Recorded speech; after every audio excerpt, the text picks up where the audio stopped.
now ready to move on to the next item on the agenda, which is a panel discussion, which is going to talk a lot about managing talent, acquiring, retaining talent in the post-pandemic era. So this is somewhat future-looking, and I'd like to first invite Mr. Ashish Gakre, the founder and president of HR Shapers India. He's also a proud partner of Impact Global and HRM Summit in this job in spreading the word of the virtual summit among their members. I'd like to get Mr. Gakre on.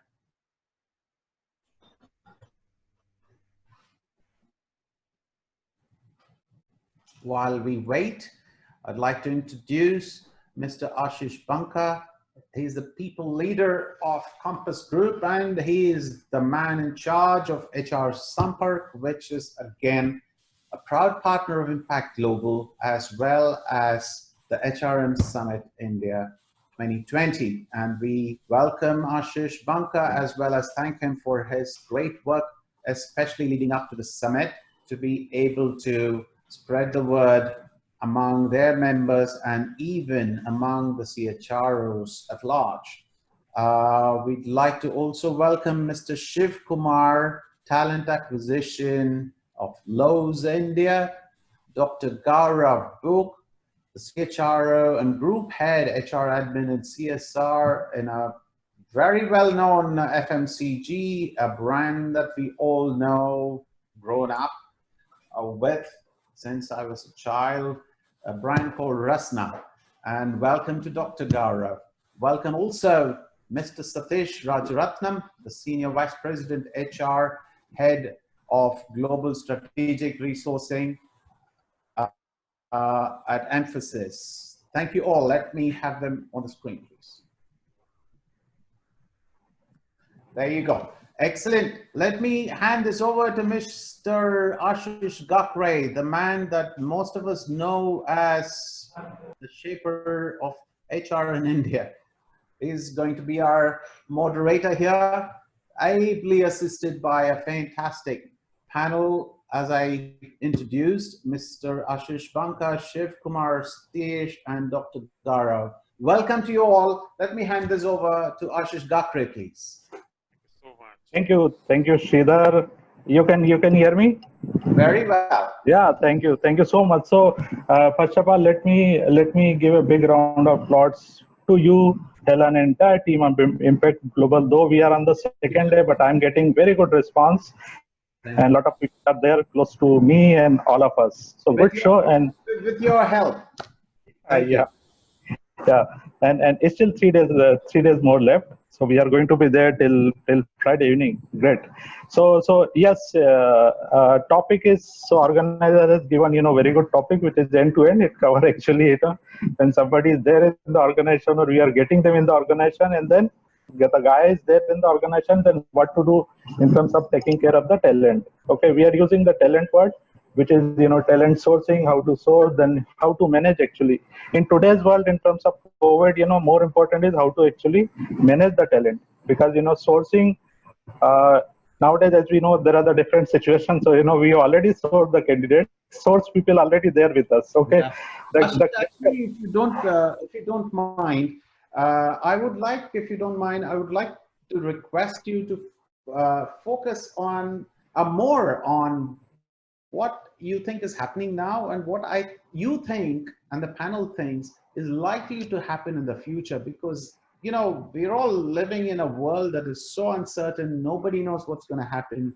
The best we can do is to sort of the best you can do, you've got a great panel, is to sort of predict what is likely to happen. So common man like me, common person like me, are able to make notes and see what it is that I can do today to get ready for tomorrow. So, if you can focus on today and tomorrow, rather the now and the future post-pandemic, would be great, if you don't mind.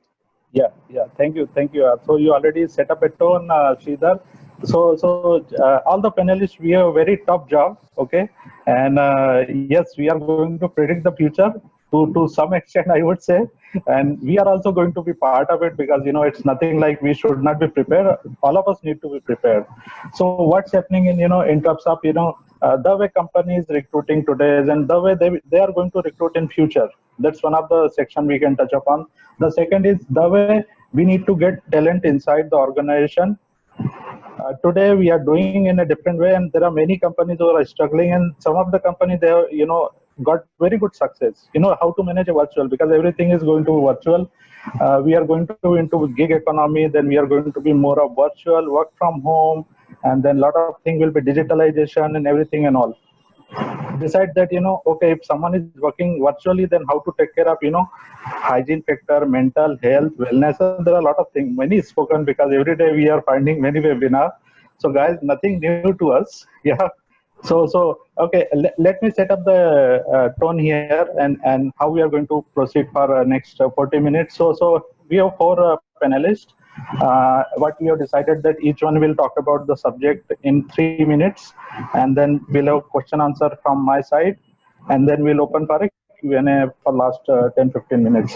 And the sequence will be like this. So it will start from obviously Dr. Gaurav, then it will go to Satish, Shiv, and Ashish Banka. Yeah. Let me pause here, because I want to give more time to our panelists to hear from them about the rich experience and what they feel about today and tomorrow, and how we should be ready for this.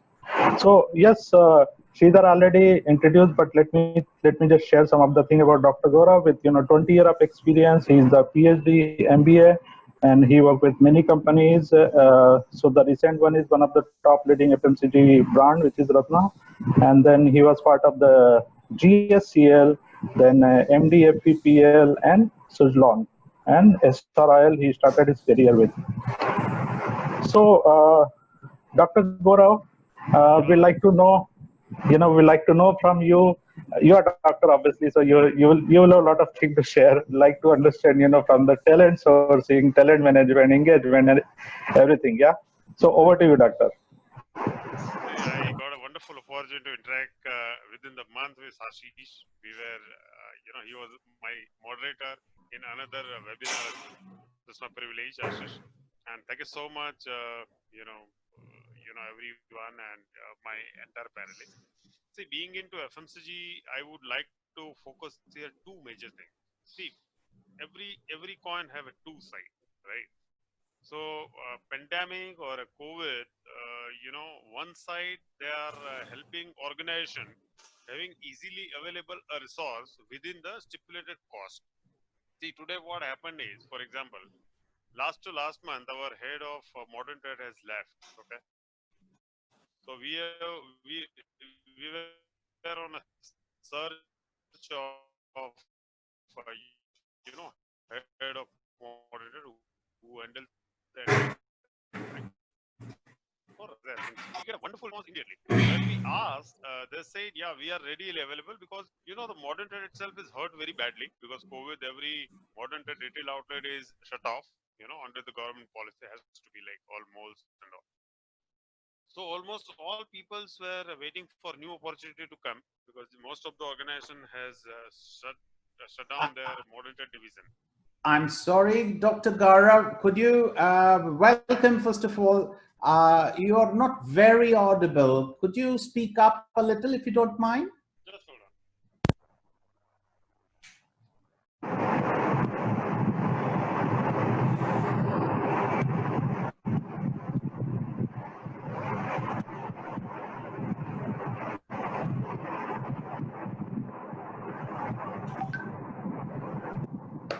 Can you try, doctor, now?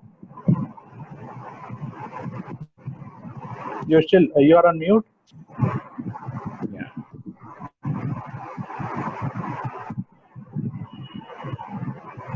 No, it's still on mute, Dr. Gaurav. Yes, you are on now.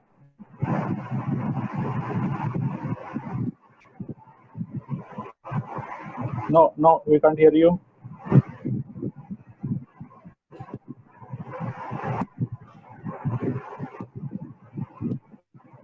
Just check the setting once more.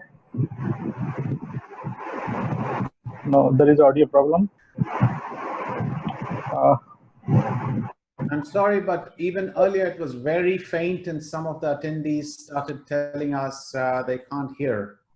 That was the... So Sridhar, Can you hear me? we can, but its volume is very low, very low. Yeah, now it's better. If I Yeah, speak slightly. louder. Yes. See, what I would like to narrate here, so every coin has a two side.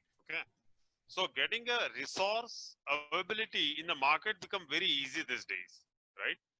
Vis-a-vis as an individual, there are a lot of people who are suffering because there are a lot of organization under the heavy loss, heavy pay cut. They are being retrenched out of the system. You know, there are a lot of organization who has slide down their manpower 100, 110, 120, you know. But another side of a coin, if you look at the easy availability of the employment at certain position and the other resources like work from home, you know, IT support, if you look at, you know, working from home has been moderately grown faster. You know, everyone talking about digitalization. So people who are savvy with the technology, people who are savvy with the, you know, system process, they can easily putting up.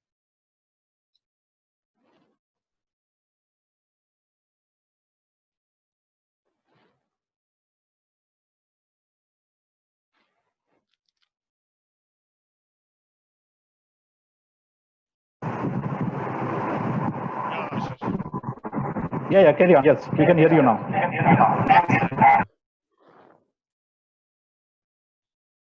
The another side, a lot of fresh graduate who are on the virtue of finishing their MBA or who are finishing up their last year of the graduation, they are suffering very badly because one side the organization and the experienced people, if they are going away from the system, no one expect that the fresh blood is being infused in the system naturally, right? There is a high damage in terms of certain places, but yeah, at certain time, the certain profile, certain skill put has been grown for so fast.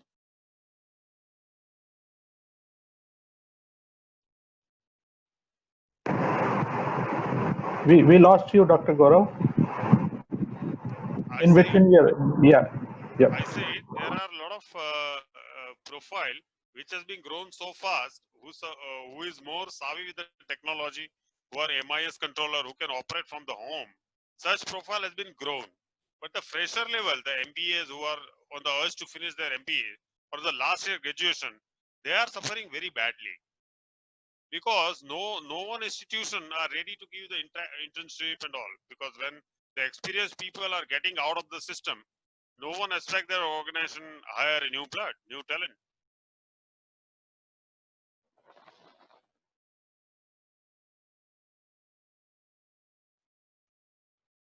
Yeah, this is my viewpoint, Ashish.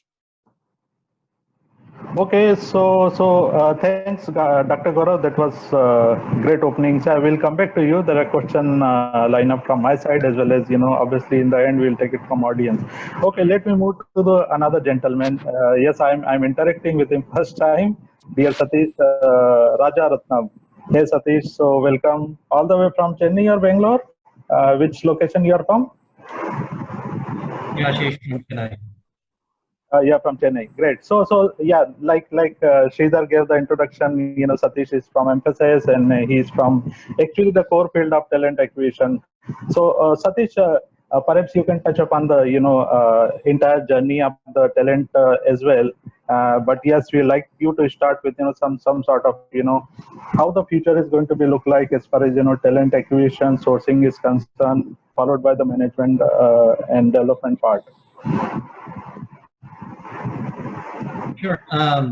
Thank you so much for the opportunity. Right? Let me quickly start off with it. Uh, whilst we look back last 3 months, 4 months, I mean, I would only look at the positive side to it and the opportunities that it has created as talent specialists like us on the call as well, and for the larger HR community around, right? Let's take a step back.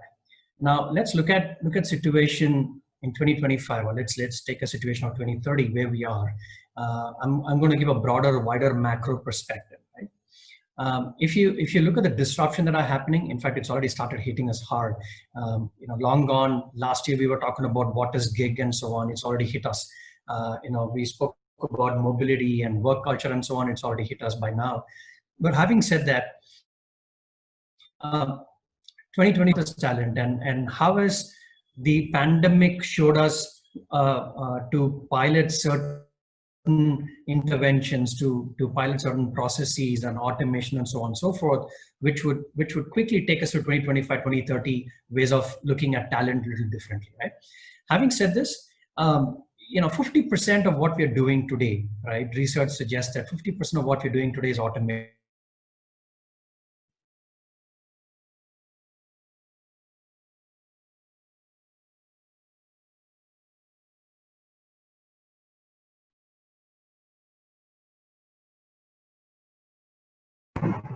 Satish, are you there?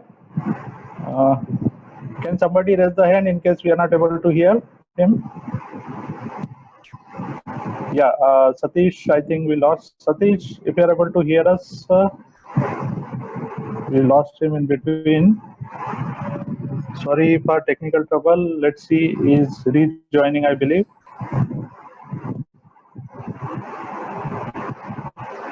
Hey, my bad. Sorry, I got dropped out. Correct. Are you able to hear me now? Yeah, we can hear you, Satish. So I think you'll have to start from the beginning because we just heard for 1 minute. Yeah, over to you. So yeah, quickly to take you through, right? I'm looking at the disruption that are happening, right? One, the technology disruption. Two, the operational disruption that's happening, and three, most importantly, the business model disruption itself. Let me quote one quick example, right? An e-commerce online platform, they've suddenly started selling, airline tickets, right? Or a shared cab provider has started delivering food, right? So that is the disruption looking at, and that is going to be a key challenge to all of us in this forum and in this participating here as well. How are we going to shape up talent, and how are we going to cross-skill, upskill if such a disruption is going to hit us soon, right? And like I said, the pandemic has shown us the door. People have started looking at it from a gig, from an automation, from a appification, simplicity, and all of those, right? I will talk about it in a moment or two. But having said this, like I said earlier, 50% of what we're doing today is going to get automated. So that would mean half of what we're doing collectively today, we will not be doing in 2025, 2030. It is all going to be automated some way or the other. It could be RPA, you can talk about Blue Prism, AI, ML, whatever name that you want to give it, you can give it. But those are going to be long gone, right? That is the technology disruption that I was talking to you about. The operating model disruption, well, we've already seen a couple of organizations looking at autonomous cars, right? Driverless cars, and all of those coming in any moment right now, right? So the way we are operating, the way we are delivering services to customer is changing drastically as well. So that's the operating model disruption. The third one I spoke about is the business disruption as well, right? Large conglomerate moving into doing something that are totally opposite to what their ethos are, or what their core capability is, right? Because they feel customer centricity is what it is. And that change is also driven by us as consumers too, right? For all of these macro movement or paradigm shift that we're looking at, do we have the adequate skill, right? To your point, Ashish, are we ready as an HR fraternity to build those skills? Are we ready to understand the changes, or have we already understood those changes? Digital is just one part of it, right? But having said this, from a business disruption standpoint, are we ready? Do we have the skill set? Do we have the capability? Do we have the workforce to change or create that environment to kind of catch up fast with such business disruption that are happening at all, right? So these are three elements which are very, very critical whilst we talk about technology, operation model, and business disruption, right? Two, like I said, the occupation itself is going to change drastically, right? If that happens, at least let me take my own example. Am I ready to identify the right sort of talent? When I say that, Am I ready to identify the digital leadership that you're talking about? Because the entire world is moving towards digital, right? Anything from a dialed watch to a number watch today is called as digital, right? So are we ready with the digital leadership that you're talking about? That's going to be critical in my view. How do I identify? How do I nurture? How do I attract? How do I develop that leadership? Second, in the IT industry that I think most of us, a few of us are part of, do I have the desired capability? Right? What the customers are looking forward to. We're talking about full stack. I'm sure most of us would resonate to that much better. Gone are the days where we're saying I'm siloed, I'm a developer, or I'm an infrastructure consultant, or I'm only a functional consultant. Now today, customers are looking at, if I were to put it in a lighter way, containerization, right? Do I get a candidate who could do my business analytics, understand my business, who could also do design, who could also do development, who could also do testing, who could also do deployment, and package it and push it through, for successive sprint is what in IT world that we call them as, right? So having said this, like I said, in the last 3 months, we've set up new facilities, we've ramped up so many people. With all the virtual alignments that you're looking at, we were still able to identify the talent. We were still able to push for what we call as a full stack engineers. We're still able to build capabilities. We're still able to upskill, cross skill all of them that are needed for the organization to fare well. But having said this, are we ready for the future? That is a critical question, right? A gentleman asked about, it's not just now, but it's for future. Do we have the required environment? And I guess that is a forum that we are in today, right? How do we create such forum? One, how do we even identify the baseline of the change or the shift that we're going to see? Have we understood that as HR fraternity? And are we ready to kind of go ahead and provide an environment which will build capability, capacity, and leadership, right? And having said this, quickly, if we were to leverage, attract talent, if I were to put it in my own words, do we have the desired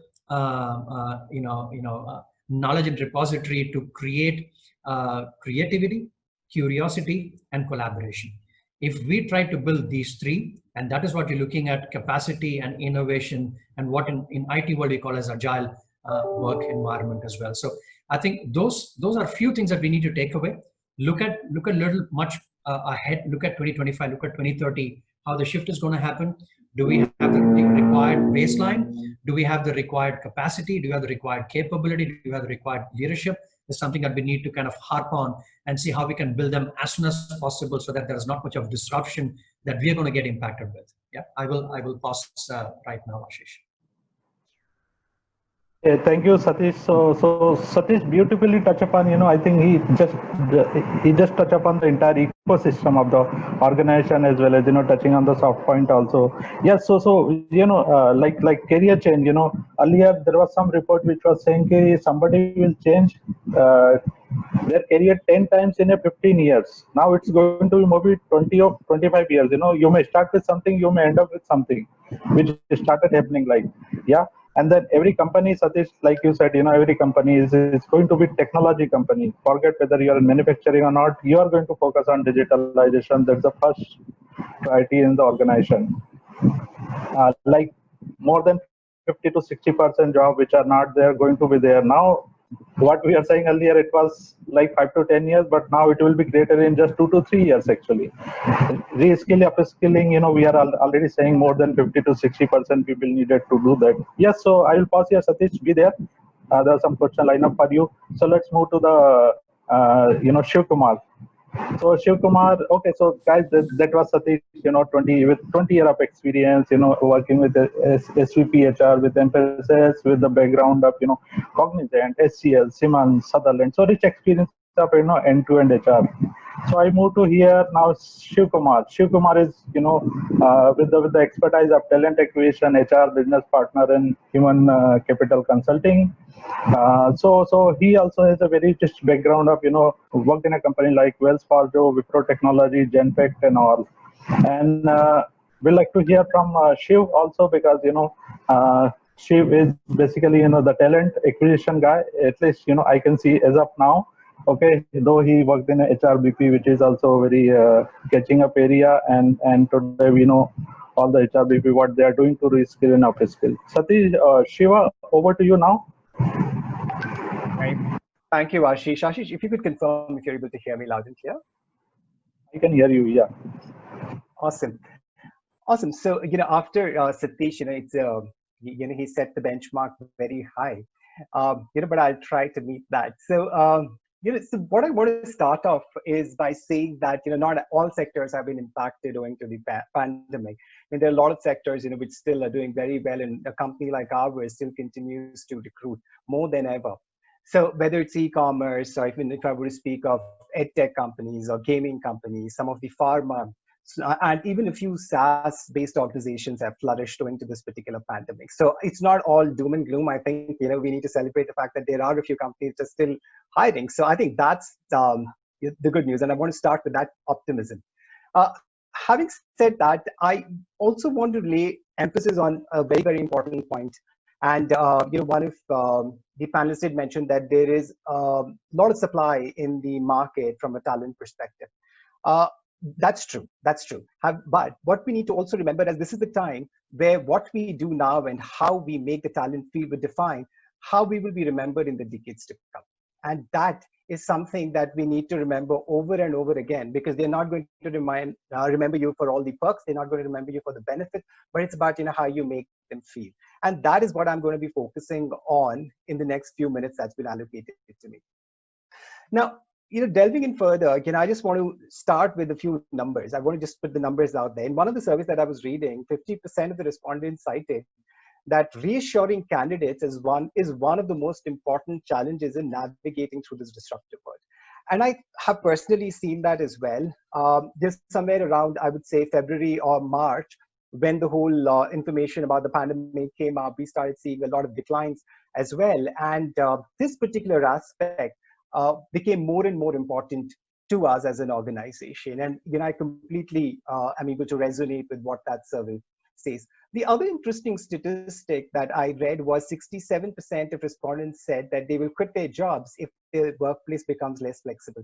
Now, this is going to be one of the most important things for us, because right now, if we're speaking about flexibility, we're speaking about hiring people from different places. But then once the pandemic is over, we need to reevaluate the entire thing. That are we going to remain an organization that continues to remain flexible, whether it's part of our operating model, or are we going to change it? So this particular statistic will come in handy, and perhaps we as talent professionals need to bear this in mind.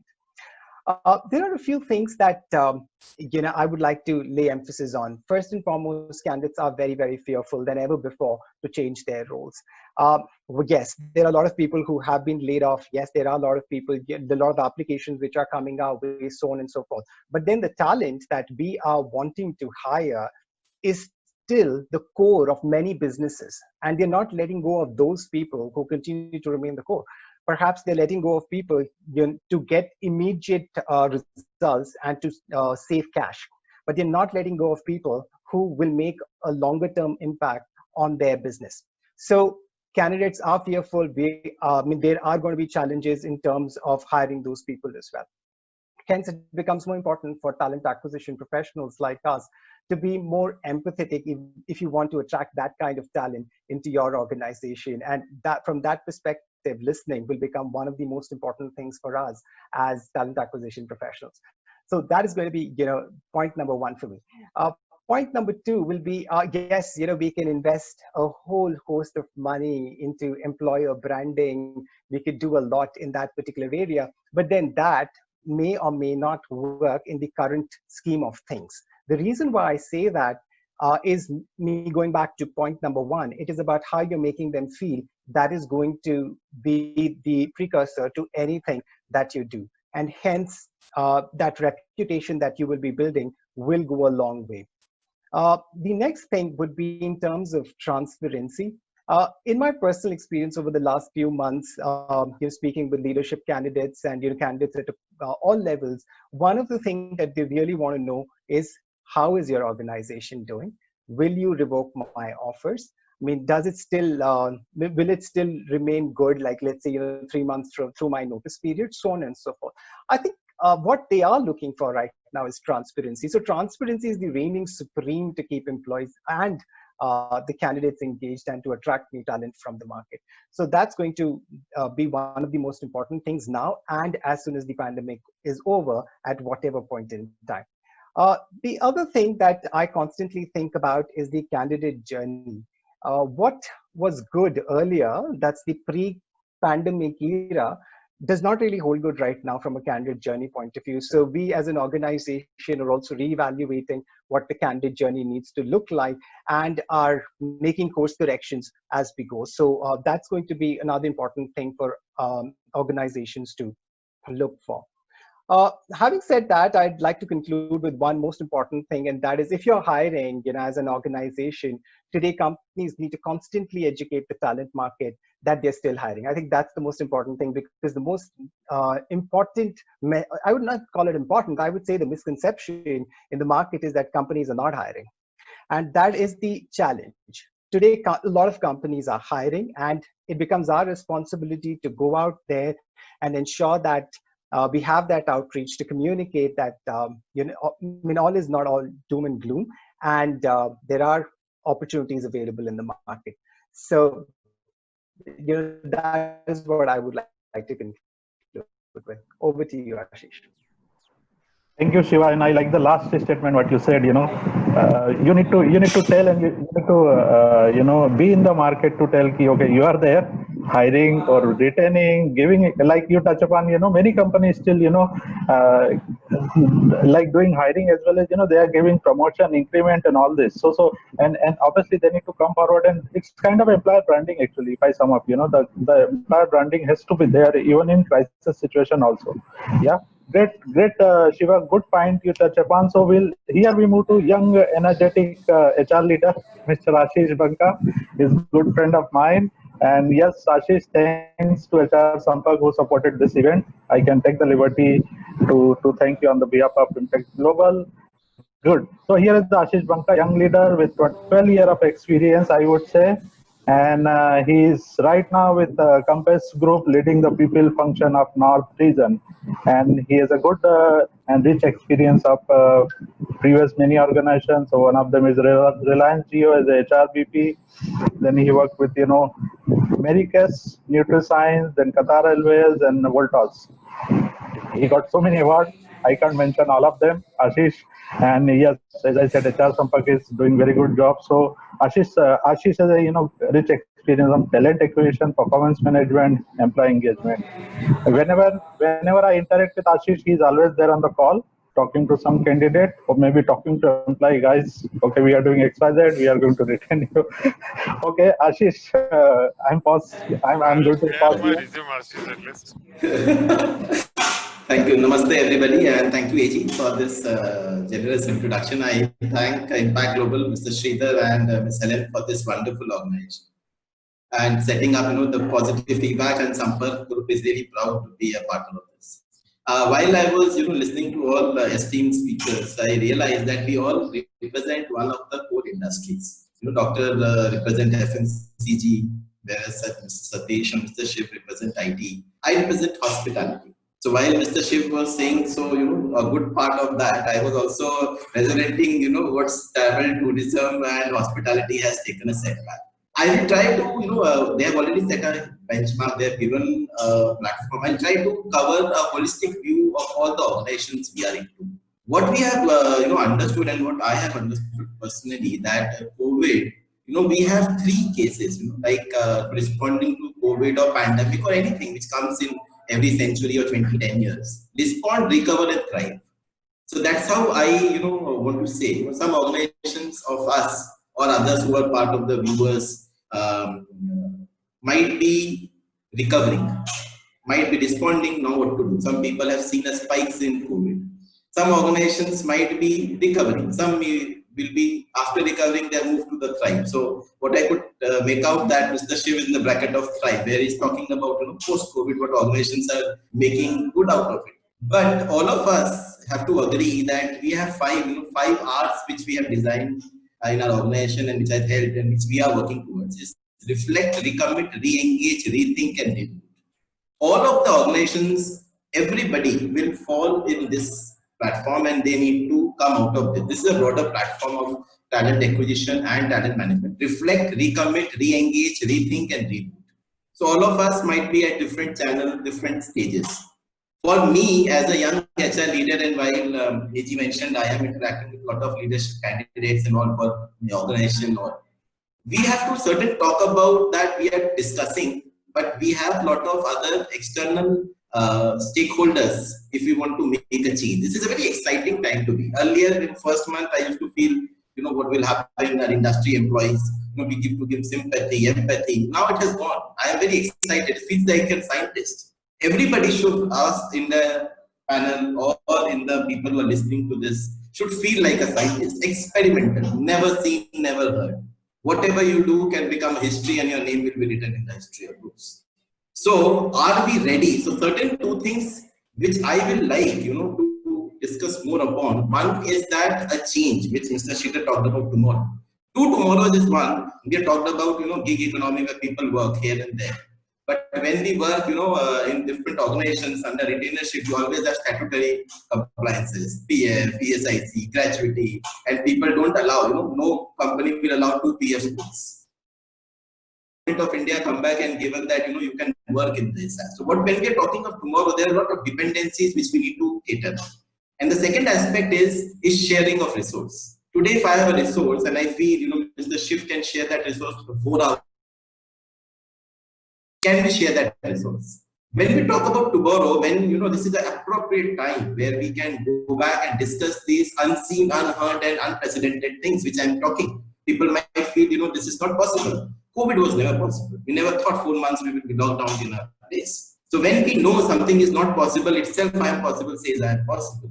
Possible says. So this is possible. Most importantly, candidates now will hold the veto. Now I am recruiting still for certain sites and they come back and they demand. In this situation also they're putting across their viewpoints. So talent today, people say we have abundance of manpower, we have abundance of resource, nothing is short. But we forget that now they will hold the veto. We as recruiters will become salesmen. We have to go and sell good. We have to put a good recruitment pitch. People say sales pitch, we have to give a good recruitment pitch. Why do you join us? So now candidates are looking for organizations which are recession proof. We are looking at companies which are COVID proof, companies which are looking cash rich. So these are the organizations they are looking. So how do we as recruiters design an organization where it helps us to attract talent? So two things is that for future ready is that we need to go back and tweak certain laws, think something which we have not done. And for current, we need to create a platform where we can attract talent, because talent has a lot of options. People say there are no jobs in the market. This is false. For capable and people who are competent, there will always be opportunities. So nobody can say we do not have jobs. Yes, the quantum will go reduce, but there will be no absolutely a break even. There is no no jobs, zero jobs. So I think if we ponder over that, that will help the audience, and they also need to think and go back to the organizations that how can we do that? Cost optimization is one, multi-skilling is one. Second is most importantly is this is a very exciting time to build talent, which we are also talking. People, a lot of organizations which I have come from, they have said we are retrenching talent. I'm saying don't retrench. If you can't pay them, keep them on payroll, skill them for future. This is a temporary, temporary loss cannot be a permanent setback. So do not make your decisions based on temporary situation. Make it, if you cannot pay that talent, keep them on roll, skill them, give them multi-skilling. So tomorrow they can be used in certain other aspect and they also feel companies investing on them. So, with these thoughts, I will keep the forum open, Ashish. Thank you, Ashish. So that was Ashish Banka, giving us a different perspective actually from hospitality industries. And yes, there are various industries who are not doing, okay, maybe sometimes we always think from, luxury industry point of view, but there are the industries who are really suffering a lot. There are the industries actually who came up like anything, taking up the advantage of the situation and all. And that's where the talent, leadership, everybody has to play a very important role that, how do I take care of the business, profit, people, process, technology, digitalization, because if you don't do all this, you are always behind the rest. Somebody will take over. Okay, so I think I'm just looking at the watch, guys. I have some question from my side, and then I will hand over to Sridhar. If in case time allow, we'll take question from audience. first question goes to Satish. Satish beautifully touch upon, entire ecosystem. But Satish, still in today's situation, we have seen, let me give one point that I have come across the people, when still today they are looking for a change, they are worried and they are thinking tension because they think, the place I am right now may be better than the place I am going. Because he doesn't know about the organization which is going to be there in the long term or not, because we have seen many organizations collapsing, we have seen many organizations coming up. So there are a lot of uncertainty, Satish, in terms of in the talent mind. So, and they are very worried. Even if they are in the organization, they are worried that how the organization should take care of themselves. How the organization is taking care of the talent, and are we going to meet their objective? How do we align the objective of these two people? One is employer and employee, so that everything is taken care. Your viewpoint on this. Let me we probably put in a thought first, right? I know we're running short of time, but quickly to let you know, I know you would have heard this statement everywhere: culture eats strategy for breakfast, and so on and so forth. But then to me, culture is prima facie everything, right? Whilst I allude to all the thoughts that were shared in the forum right now, like what Shiv said, we are hiring too as well in the market. In the last 3 months, we've set up new facilities, we've grown significantly, and so on and so forth. But having said all of these, to your point, Ashish, how do we reinforce the importance of the company that you're going to join in? How do you, like what Ashish said, how do you sell a role? How do you sell a job? If not the company, how do you do that? So typically, a series of interventions. For want of time, I'm just going to leave it at a very, very high level. To start with, one, be true to your organizational culture, right? Two, be true to your organizational capability.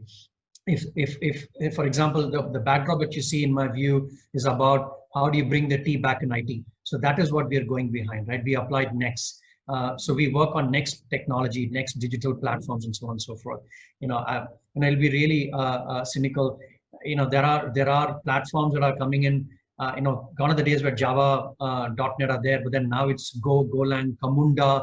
You talk about Python. Look at the nomenclatures that are coming in.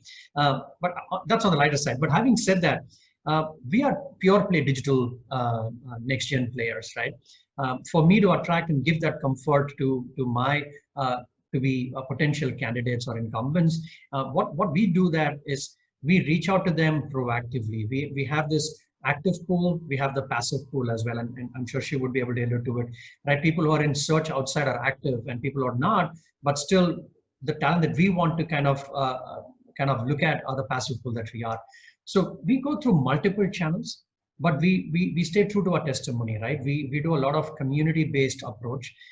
We have, let's take a cloud native or cybersecurity, or stack engineering or digital engineering or infrastructure and so on and so forth.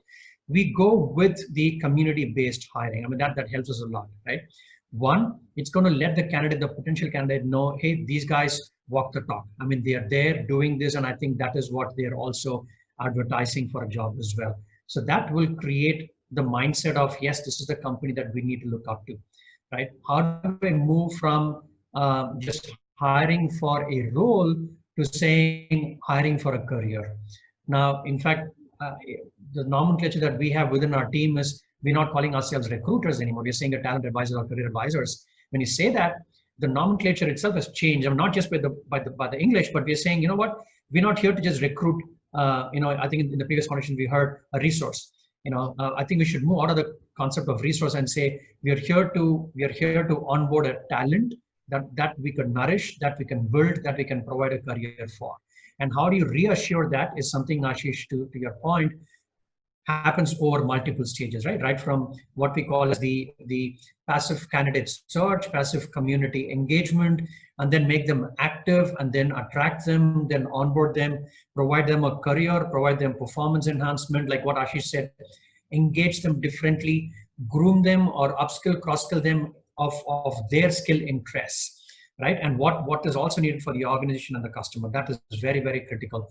As long as you reinforce this, as long as you can build this baseline and create this trust with incumbents, I think you're going to become an employer by choice, not just by the plaque that I'm talking about, which we are anyway, employer by choice. But then the point that I'm trying to drive through here is you need to give that confidence to people who are walking in. Today, like I said, in the last 3 months, we've hired so many people. All of them are virtual, and we were still able to build that trust and confidence by saying, you know what, this is a career that you're going to get in our organization, right? And the forum that we see here in this group, I think we're going to proudly say that, hey, we're the next gen sales and marketing professionals of talent, right? But just to leave it with one thought, gone are the days where we're going to call ourselves as silos, as we are talent recruitment specialists or talent engagement specialists or career specialists or HR partners or business partners and so on. I know the nomenclature is already out. Unless we are like the full stack engineers, unless we are a full stack HR, understanding what business wants, what an incumbent wants or a candidate wants, and what a customer wants, unless we marry these three together, we will not be able to create the trust and environment for us to hire someone, right? I will park it there. Thank you, Satish. So yeah, again, I would say wonderful summarization, create a feeling of ownership. Actually, yes, we use different word, but if you just try to change the name, some people feel in a different way. Engagement, upskill, reskill, cross skill, trust and confidence. Yes, that is always on the top of it, no doubt.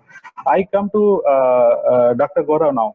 While we do all this, there is still one question always comes, especially in India.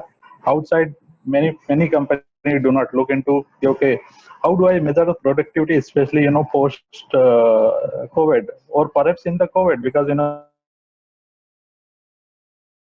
guys, okay, fine, now people are working, okay, they may be working 20 hours, they may be working 6 hours, but how do I measure productivity?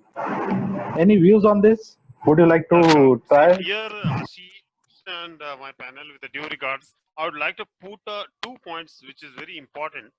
What Ashish and Satish has come out is absolutely true. But up to my mind, what we are talking, this all this stuff, it is for not more than a 10% of crowd. What we are forgetting, a 90% of chunk who don't have seen even computer in their life, and that is the majority, I tell you. And this is sufferer is majority of manufacturing services. We all are majority of service sector, which is much dynamic, much skill sharpener one. But the person who are working really in the field, I mean operational staff who are handling the plants, who are handling the entire operation of the manufacturing process, they are the one for whom we have to think of. See, there are 2 points I would like to cover. Due to COVID, there are so many people who has migrated to their hometown and their own location. Now, with a better sign is they have come back to migrate again, and they have shown their willingness to migrate. Now, once they come back, we need to looking to the whatever scenario has gone, we need to tempt them with a better skill put which are being required to fight against any future pandemic kind of where they can manage more automation. They can have a better skill put wherein their productivity can be increased. If you talk about our particular segment into FMCG, naturally this pandemic has happened and people have suffered a lot. तो हम लोगों ने क्या किया कि जो हमारी जो सेल्स टीम होती है who are working across the field, we have trained them to have a con call from the home. We have given them their schedule. Okay, every day you have to go through the 20 call, 40 call, whatever, depending on the region, crowdy and all that. And they manage the call and they somehow use better delivery in terms of certain points. Okay. Along with our regular product, like Rasna is into beverages, you all aware about. We have also come up with a sanitizers. So this is a good chance for them to prove upon. So what we have done is the actual target we have curtailed down based on the current situation. And if they achieve the same target, we have rewarded. What we have rewarded as per actual target set.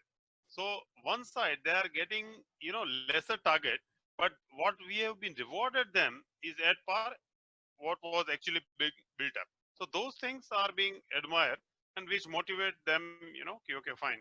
In pandemic situation also, company is rewarding if we are putting up at least at par.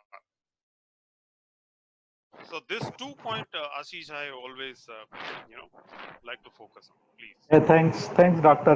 Yeah, so like I said in between that there are some industry they are really in a different way. I mean, people haven't seen the computer at all, guys. People don't have those kind of logistic infrastructure at home, and then and if entire India is talking about work from home, which can be done, which is not the reality at the ground level. Yes. So, doctor, thanks for touching those points. And changing business model is another way to look into. Employer can take care of the talent. Good. So, I come to Ashish, then I will come to Shiva. So, Ashish, so here is the question for you. Uh, yeah, we touch upon that. About the talent and all, but here is the specific question: that how do we approach to build a talent? Perhaps talent which is not there right now, you're going to build it. What is the approach you are going to follow in the future? Great. Thank you, Ashish. I just could not hear, but I could understand your question. So, four of us are here, and five of us, and along with the entire team, and we have faced, we have talked about digitalization. I'll start with that aspect, and then I'll move to your answer. While we were all there in this 40 minutes, we all have faced glitches, except courtesy Mr. Shiv, but we all faced glitches in technology. When technology, which is developed by such resourced and such competent individuals, could not even restrict this flaw that in this event we do not have challenges, we are talking about human being. So how can talent be a foolproof theory which we can prove it immediately that how we can do it? That is one. Second is, first is most important, that do we understand talent? As we represent different industries, some people look it as workforce, some people look it as talent, some people look it as capital, some people look it as some people, as Mr. Doctor mentioned, that some people looked at ki badli workers, some people looked at ki yaar dhalai ka kaam hai to aap log aa jao construction industry. So there are varied aspects which industries pour in. But India and any workforce in a country is made up of these. So when we are talking about talent, first of all, we need to define what is talent. Which talent are we talking about? Are we talking about those talents whom we recruit, coach, mentor, and develop futures and take future leaders to handle the baton of the company? Are we talking about immediate requirement of workforce, team ko le aaya and we get the work done, and then we left them at their own? There are talents in the organization where in our organization some people migrated labels that went away. They did not understand themselves challenge. Some people stick. Even in that, they have a bifurcation. So first of all, for me, understanding is what is a talent. And as we say, one size of shirt does not fit all. We need to make multiple models for multiple companies. As of now, this is the best time to experiment. And the people of that segment who are behaving, their behavior will give them the kind of framework which we will expose to them. If I say for migrant labor, I will do this kind of framework, which might not be true because there are certain very good people who are loyal, ethical, and companies should show empathy and sympathy toward them. Giving them this kind of model which does not prove them to be a talent will be unfair. So for us, for me, what I will definitely do and encourage all the HR leaders who are there, that let us respond in terms of behavior and requirement. This is the time, as you mentioned the last question, how do we measure productivity after this? So take a reference from that. Earlier we used to measure, we used to have like Western countries do not have a hierarchy system. They always have a lean structure. In India, we give a hierarchy system because we want to be directed. If we want to come out of that and moving towards new age India, the Youngistan who is there needs to be self-dependent. They don't need managers to drive it. To putting a sense of HR, taking a commitment and taking a challenge.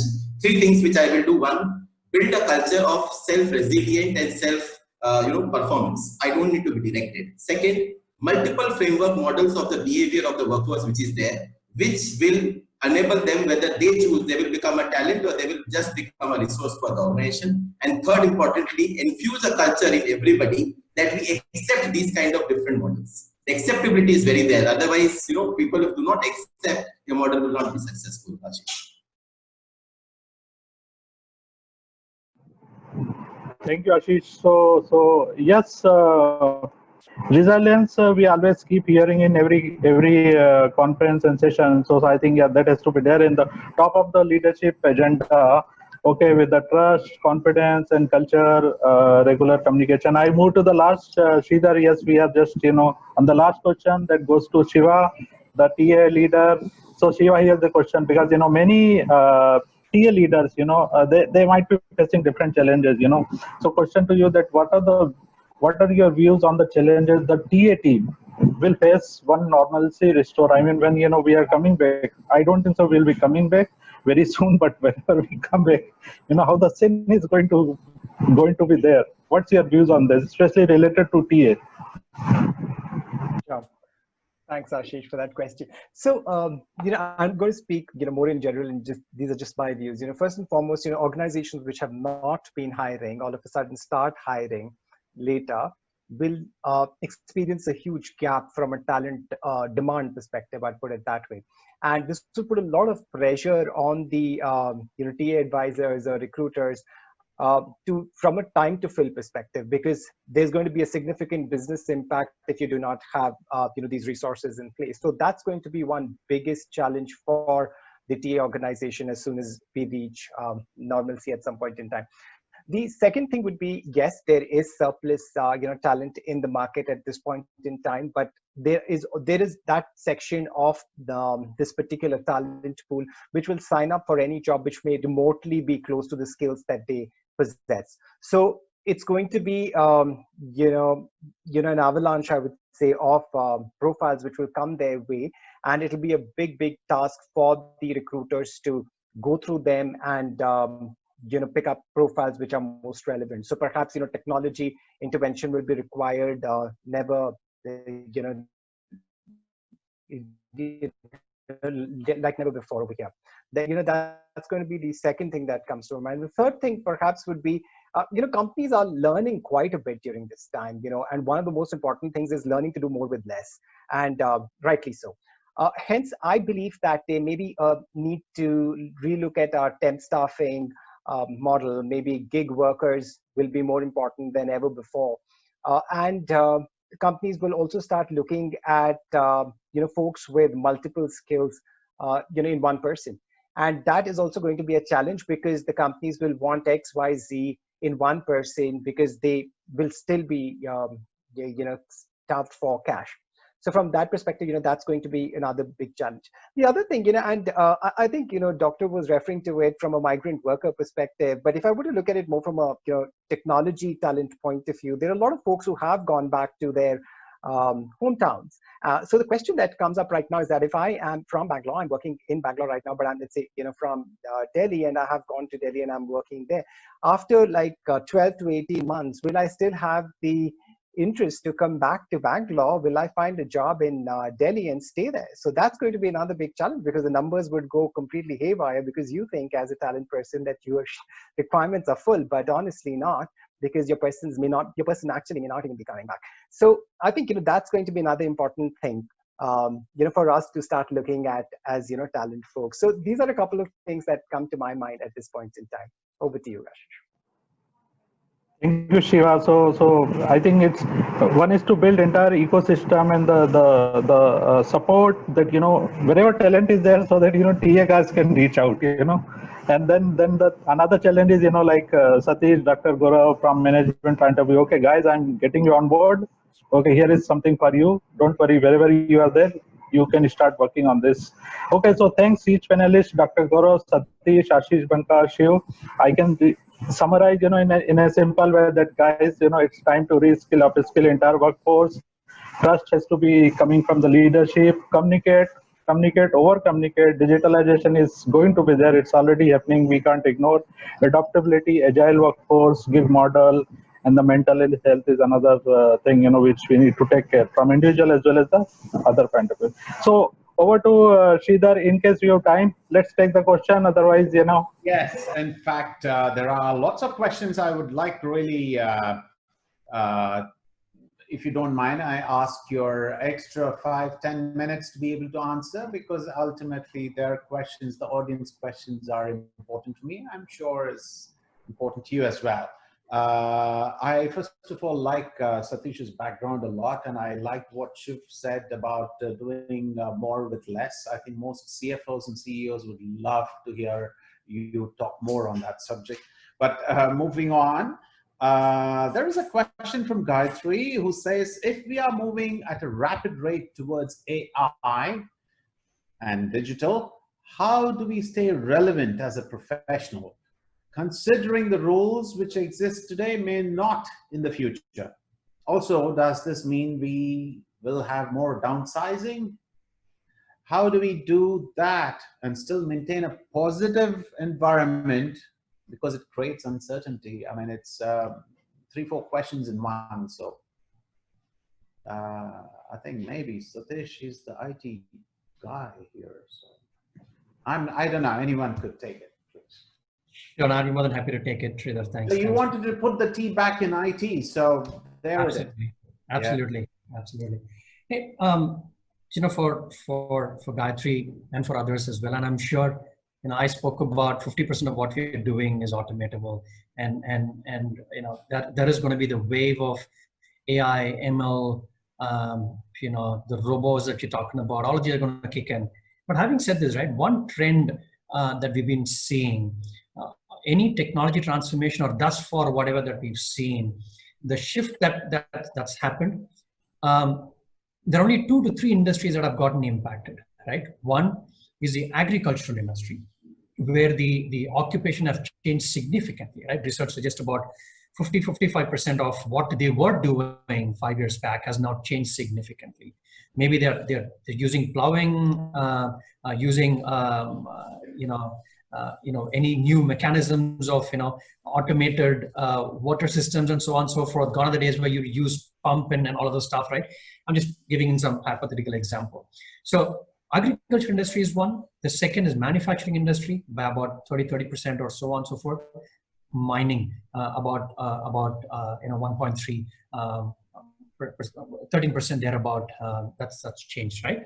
Barring these, the shift that we just spoke about, the digitalization has only gotten us more jobs, more occupation. For example, if you take our own very own IT industry that we're talking about, Shiv spoke about, and Dr. spoke about manufacturing industries. Right now, today's you take few banks that you're talking about, they don't call themselves as bankers anymore. They're saying they're a technology company also doing banking as a service, right? So if you look at it, the AI ML is not going to have an impact in terms of a dearth in terms of job occupation, but it is only going to create much more. Because if you look at it, the algorithms that gets in, the decision-making ability that has to be driven through, it is all going to happen through the human touch. So that is something that we cannot stay away from, right? And for that, it needs much more higher order value of job that you're looking at. And that's why I kept calling, we need to upskill ourselves in a much more rapid pace than where we were today or where we are today. Like I said, the last 3 months have shown us that door, right? Look at the real estates that are there, parked out there. We're still working remotely. Look at the customer firewalls that we used to talk about time and again, saying, no, we have to work only on thin client and so on and so forth. Now it's all become VDI, right? So every single, if I were to put it in a nutshell, every single VUCA, right, the volatility, uncertainty, and complexity, and all of them has now been beaten by another VUCA, right? Have a clear vision, right? No matter AI is going to come in, as long as your vision of your organization is clear in terms of this is what we're going to go behind, you will still have the jobs rolling much more than where you're today, like what she will do.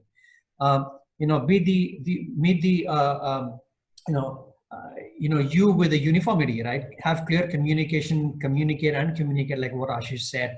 Keep doing that, and that will take us through the U part of VUCA at this point in time, right? And same with A as well, right? How do you assert your position? So if you do beat the VUCA with the VUCA, right? Having a clear vision, create uniformity, communicate, and be assertive in what you're doing, I guess AI, ML, technology shifts that are going to come in is only going to bring in much more value-added job than take the jobs away from you. And statistically as well, barring these three industries that I spoke about, all other industry you talk about, they're only growing jobs much more with a tangential change in the job level and the job capability that is happening than anything else, right? So Sridhar, to Gayatri's point, I think AI and ML is going to bring in change, but the change is going to be for good. It's going to bring in higher order value of job that we're going to do, right? And for us, we have to be. Yeah, absolutely, and I do agree with you. And technology, statistically speaking, I don't know whether it's going to be more value added or less value added, but I don't know personally. But I think it has been a net provider of jobs.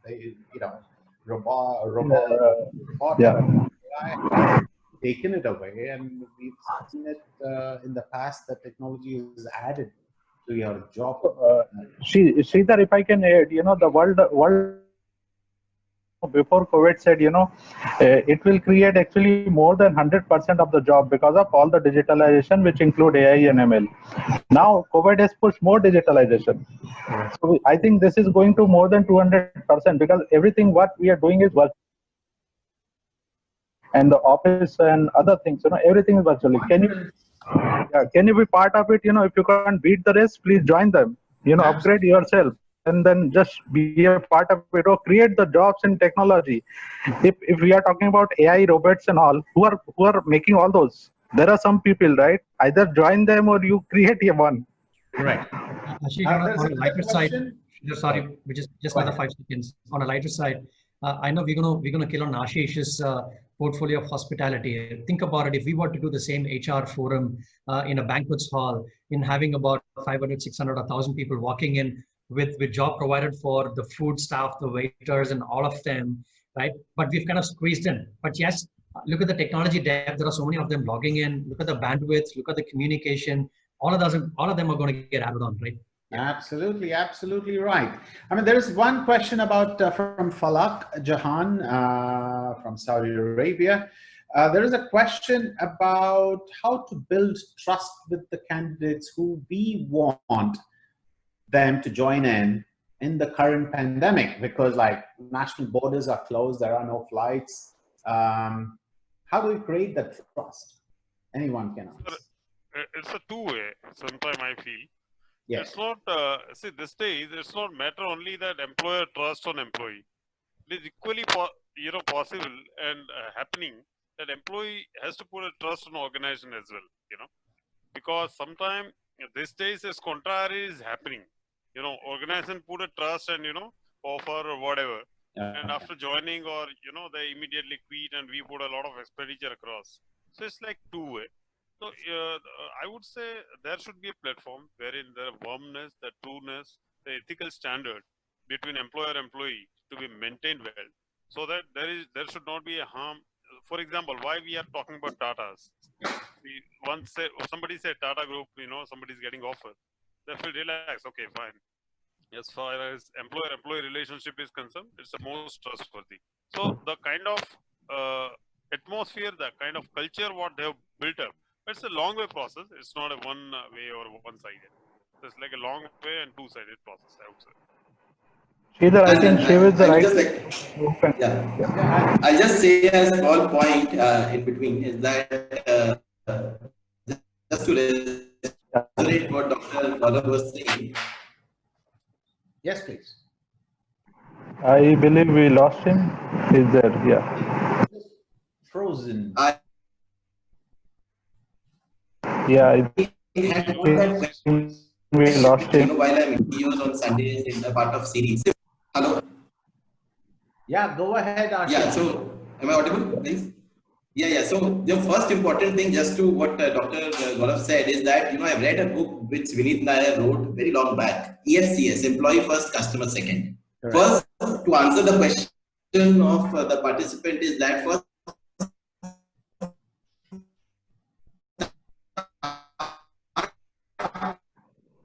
treating the employees in the organization as concept associated with the brand spreads that brand. So, first to create a brand, it's important that you start employees. I'm sorry. I'm sorry. Your Voice was Ashish, breaking. response was not. Actually brings me to the next question, Ashish, if you can stay on. What do you think about, this is from Rahul, who says, what do you think on employer branding for attracting and again retaining good talent, especially now? So does it help? Yeah, it's a very good question. I answered that. Yeah, because you in my got previous cut off again, response. Ashish. First, Sorry. am I audible now, Mr. Sridhar? Now you are.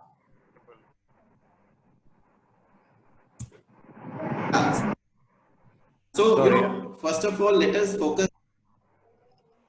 I think we are losing Ashish in between. Yeah, internet connection is not Am I audible stable. now? Am I audible now? Yes, that's all I can hear. And after that, I don't hear anything. Go ahead. Yeah. So, most importantly is that what brand are we going to create? That is the first question we need to ask ourselves. Are we trying to create a brand to attract people? Are we trying to create a brand to sell goods? Are we trying to create a brand which gives us a goodwill image in the market?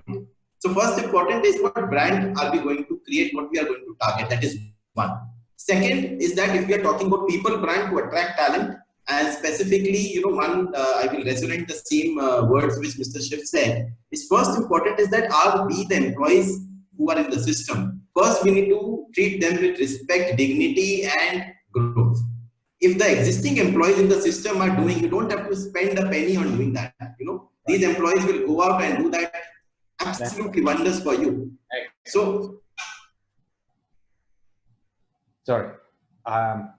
Thank you very much, Ashish. There is a pointed question to Dr. Gaurav, please. Aman Kumar asks, how do you see the migrant workers come back, and how do you accept and develop them for a similar situation? I think he means what do you do now that you know what we went through? What is it that we can do in the future? So if such, God forbid, a similar situation comes up. As a corporate perspective, as a business perspective, as a company's perspective, what I've seen is Gujarat is naturally having a highest migrant workers who are flowing from out states. And both sides, we are willing, like state is also want that people come back and start working, because situation is getting, okay, and we are completely operational fully. Yeah. Here there some regulation between night 10 o'clock up to morning 6 and all that. So both side it is. Industry themselves are also taking enough care, okay, in terms of to take care about their employees' health and all that. There are a lot of sanitization happens. We watch every individual. They pass through the test. If they found any problematic, we ask them to take a rest with a special approval of leave. So definitely migrant people comes, then economy automatic run. So definitely what we say is rather one person start working 100% on a lower profile also start working, then economical flow would be triple-fold and fourfold, definitely. Correct. So, I mean, the question is, like, what is it that you would do today to avoid, or not, if not avoid, to be better prepared for some such emergencies in the future? Is that something that you think you will do when people do come back, migrants come back? For example, one of our plant, which was not a, township supported, we have immediately put up some immediate facility where people can stay overnight at least. So something happens, they should not run away, all of a sudden. The food facility, what we have created, we have facilitated to nearby hospital 24 hours, continuous approachable with this hospital. So something emergency happen, this hospital facilitate immediately. So kind of immediate step that we have taken care of. two plants where there is a huge amount of workers and laborers are there. We have deputed 24 hours medical superintendent with a small, involved kind of city. That this we can start on. This thing, we situation may have frequency, so it is very difficult. But whatever we can, as an organization, as an individual, we are managing somehow. Okay, great. Now, this is a question from Miss Nitya Prem, who says, how effective is virtual onboarding? Anybody else? Anyone can answer this. I think it is not effective. That's my opinion. I'm sorry, but Ashish. Okay. Okay. So yeah, being a IT and ITS services background, so I can answer it. It is actually, the way you can create the experience. It's all depend upon that. Okay. Also need to understand, the candidate, they are coming from which kind of background. It's all depend upon metro city, minor cities and all, because some people, they like to be in touch, some people, they are okay with that, and they also need to have a good logistic and infrastructure available, most of the time, which is not there. Plus there has to be regular communication and in touch with the guy, because if you're in the office, you can talk to the guy anytime, or he can come to, she can come to anytime. But here is, how do we connect? Because in the office 8 hours you can see guys there for me, but virtually, are you always going to be on the screen looking at him? No. Yeah. So there has to be some mechanism built, and some company, they have done it very well. Gamification, some kind of technology they have brought into so that guys engage. Actually, there has to be very good induction program for a 1 week at least, to get familiar with all this. Nothing should be loose. And I think if you follow the basic, Sridhar, what we were doing before COVID, if just move to the virtually, I think that will be taken care, and people know ki, okay, it's going to be virtually for some more time. Okay, makes sense. I just was sharing my thought that it was, to me, not the best way, but given the circumstances, I don't have a choice anyway. I mean, none of us have choices, too many choices. Anyway, there is one, I think there is another question for Satish. I think they're not going to let you go today, Mike. So they are asking a follow-up question on your answer. Okay, you said you need to get new skills. Who says, can you tell me what skills do I need to upscale to stay relevant? Wow, okay. Tough one. So Gayatri, first up, we'd like to understand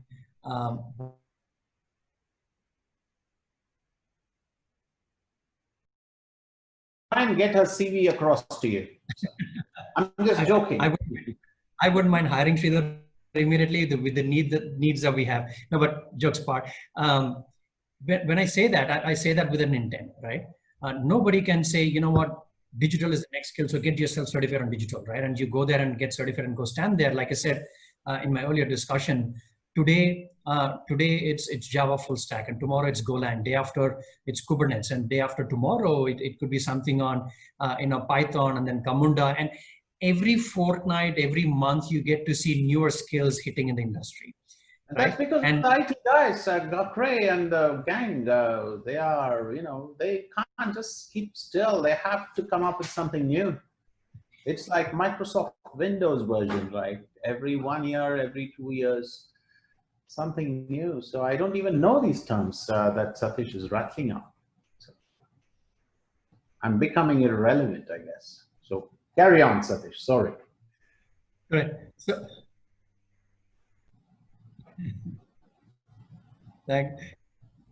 yeah. She also don't understand, right?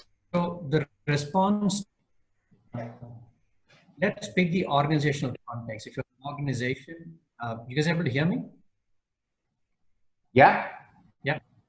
Okay. So if the organization is in a particular direction, that's why I say let's beat the VUCA with VUCA. If organizational vision is to take you towards the digital journey, let's look at the organizational capability. Where are they heading towards? Are they heading towards totally into cloud, they're getting into IoT, they're getting into the smack stack that you're looking at, or are they getting into the infra related domain and so on and so forth. It depends on your organizational context. That is one. Second is, what does your customer want within your organization? If your customer is going to say, I need vanilla kicks COBOL, which you've learned in your engineering school long back, versus, you're going to be, I'm a full stack engineer, I can't do C, C++, COBOL kicks and so on, there will be another disconnect as well. And the third perspective is, what is it that you would like to do?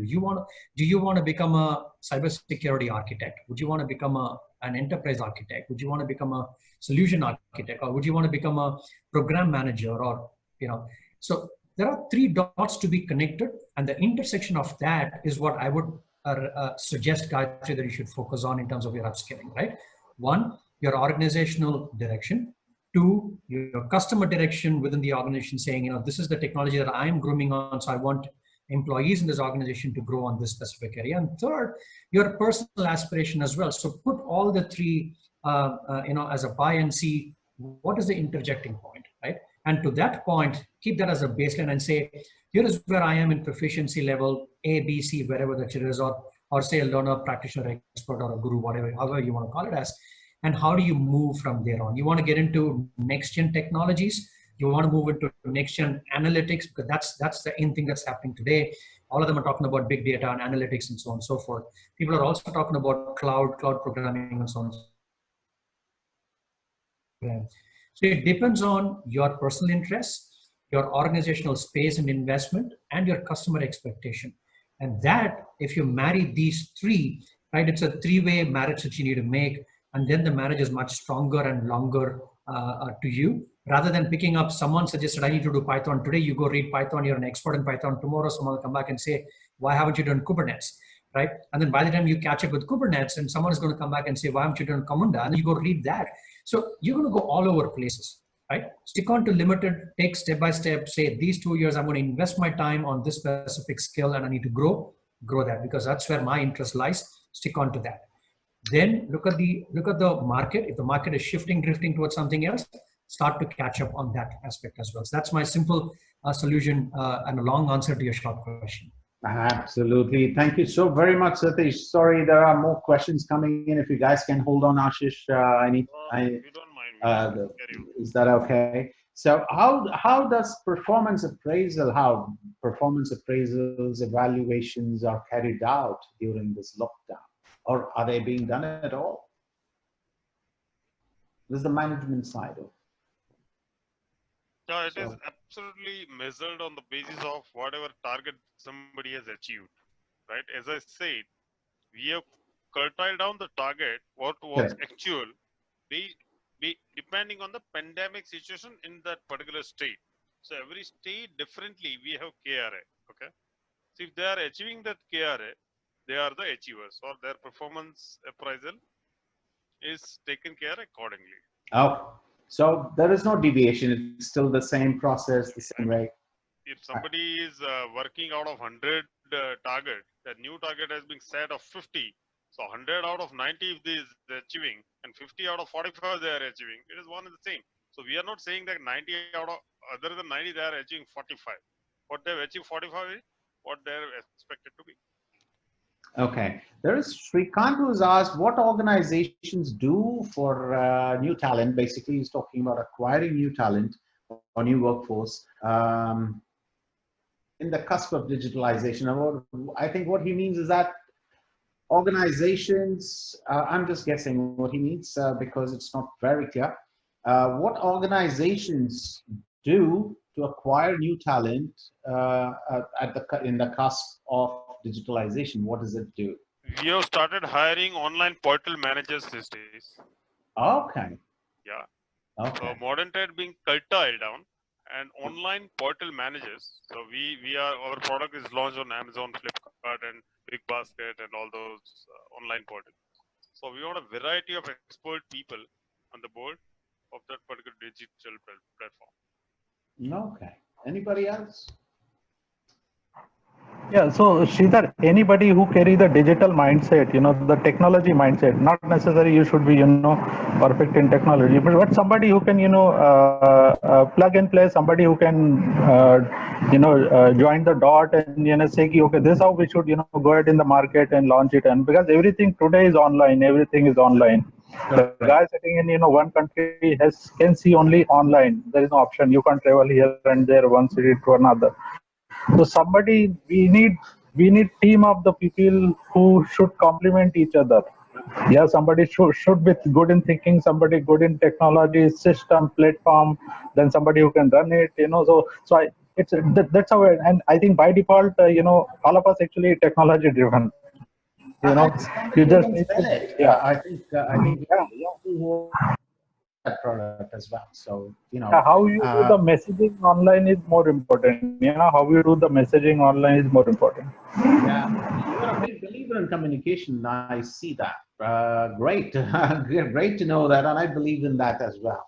Super. Is there anything else, Ashish? I just would like to just say one thing, which is we do have an online musical show tonight at 7 p.m. in IST India time. There are a lot of people who tuned in yesterday in the night who were not from India, by the way, so they enjoyed a little bit of good Indian music. And I would like all of us to tune in tonight. I'm sorry, at 7 p.m. India time to watch Mr. Rajesh Modi and Mr. Gayatri perform. It's a 1.5 hour show, so please support these upcoming artists. Um, with that, I'll just hand this over to Ashish. Thank you, Sridhar.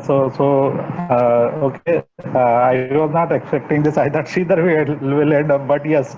Okay, so good conversation. I think, we talked about, so overall it was, yeah, so Sridhar, I was thinking, I felt it was, yesterday topic what we discussed, fit for future, right?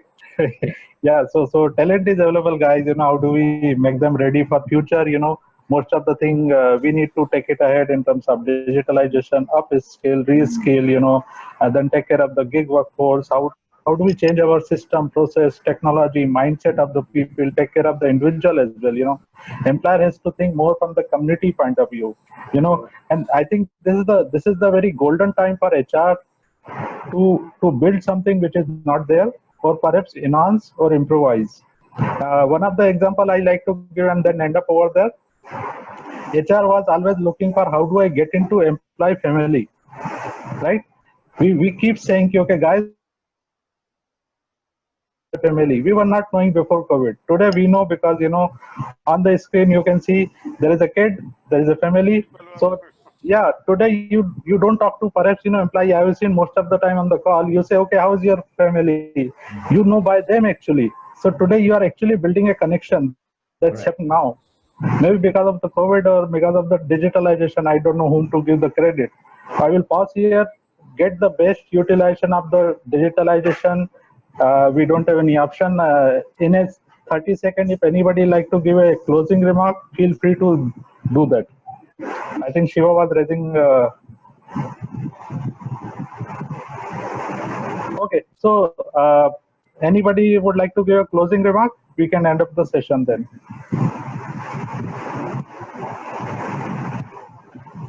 Okay, so Sridhar sir, I think thanks for a nice session. Thanks Impact Global. We are looking forward today evening. Also, we are looking forward next 3 days session as well. Absolutely, Thank you absolutely, so much, Sridhar. guys. I The just team, want thank to. you so much. Keep I'm sorry. connecting. Yeah, Please, Dr. keep Gara. connecting. Thank you so Not much, Thank you so the much. team, what do you call Miss Lobo, done a lot of hard work to network each other. Wonderful concept, wonderful platform. Thank you so much. I appreciate these kind words from you, Dr. Gara and Ashish, of course. And specifically, I'd like to thank Ashish Gakre for all the support in being not just a moderator and a speaker, but the amount of work that he has done to help us in the days leading up to the event. And the same absolutely goes to Mr. Ashish Banka as well, who's been very kind. He was always accessible. And thank you for all the support. As you know, this is our very first event, virtual event that is, and we've done plenty of physical events. Now we are morphing into virtual as well. So we're learning technology and trying to adapt to the new ways of doing things. And I think Satish should be happy with that, of course. One of the other things I just also want to say is to say thanks to Mr. Shiv, Satish, as well as Dr. Gaurav for being here. As you know, these are very, very difficult times, not just for us. And we are, to be honest, very honest with you, we are very blessed. A lot more blessed than the many people that I know who have gone through and are still going through tremendous amount of hardship. The one thing that I would appeal to all of you and all of us, to be honest, is to try and do whatever we can to help each other any which way, commercial, non-commercial, financial, non-financial, any which way, because we are all in it together. And with that, I just would like to say thank you very much for being here. It was a wonderful discussion having all of you, and hope to see you again tomorrow. And sorry, tonight at 7 p.m. Yeah. Thanks, Ashish. Take care. Bye bye. Thank you so much. Bye bye. Thank you, everybody. Namaste. Thank you. Thank you.